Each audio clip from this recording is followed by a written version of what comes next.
Last week I posted a video with a list of things fans want in Hogwarts Legacy, and I mentioned that I would really want haptic feedback for the PlayStation 5. I was losing hope as it was coming out for consoles such as Nintendo Switch. Well, long story short, the day I posted that video, we got a 1-minute trailer of how the haptic feedback for the PlayStation 5 will work and look like in Hogwarts Legacy. And you guys, it is gonna be even better than what I expected. Of course, I'm only gonna know what it is really gonna be like if I'm gonna have that controller in my hand and I'm gonna play Hogwarts Legacy, but I just have the feeling that it's gonna be phenomenal. I should probably say hi to you first, so hi, welcome to my video. If you like what you see and you like my personality, go hit that subscribe button so you don't miss out on any of my future videos. But I don't want to keep talking about that, I just want to start right into the video, so let's do that.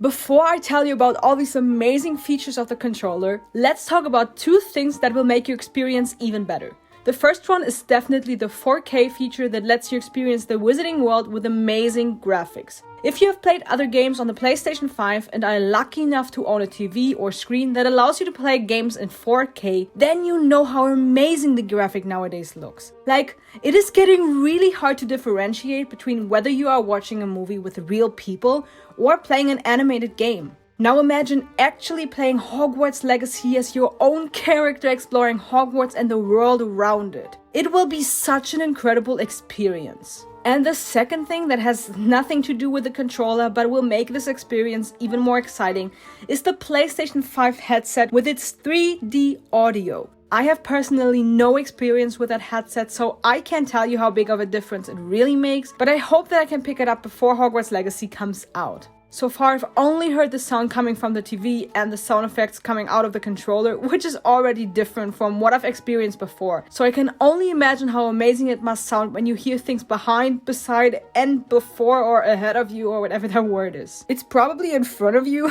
so it's behind, beside, and in front of you. But now let's get to the really exciting part of this whole video. The haptic feedback of the PlayStation 5 controller. The first thing they show us is the change of color in the controller depending on the house that you are in. That means we have red for Gryffindor, blue for Ravenclaw, yellow for Hufflepuff, which I can't wait to show off. It is the house I belong in and I'm very proud of that. And of course green for Slytherin, which looks super cool as well.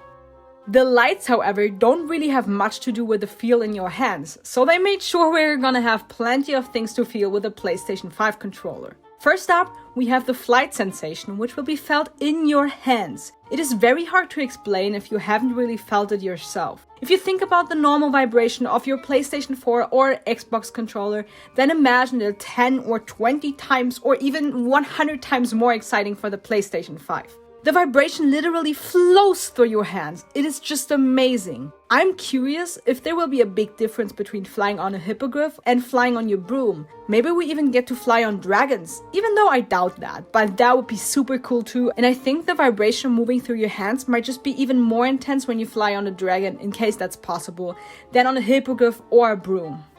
Just like we see here where they're in Gringotts, we're gonna feel every bump, every vibration that happens around us in the controller.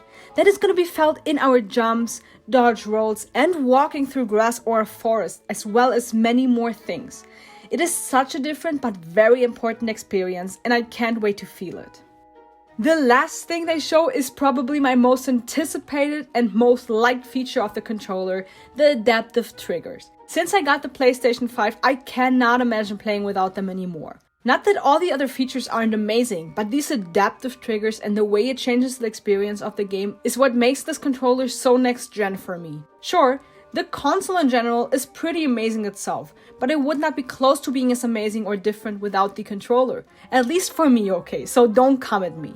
Like, just listen to me. You are going to feel every spell you cast, every hit you take, and I really hope, depending on the spell or enemy, that it will require different amounts of pressure on the adaptive triggers. I only know how well it works from Astro's Playroom and Miles Morales. My favorite game right now is Horizon Zero Dawn, and it has only vibrations. Its continuation, Horizon Forbidden West, is already laying next to my console waiting to be played, and I can only imagine how amazing it will be to pull the string of the bow with the adaptive triggers. So I am even more excited that they included it in Hogwarts Legacy, because I'm a huge Potterhead, and it will change the experience of PlayStation 5 gamers and Potterheads all around the world.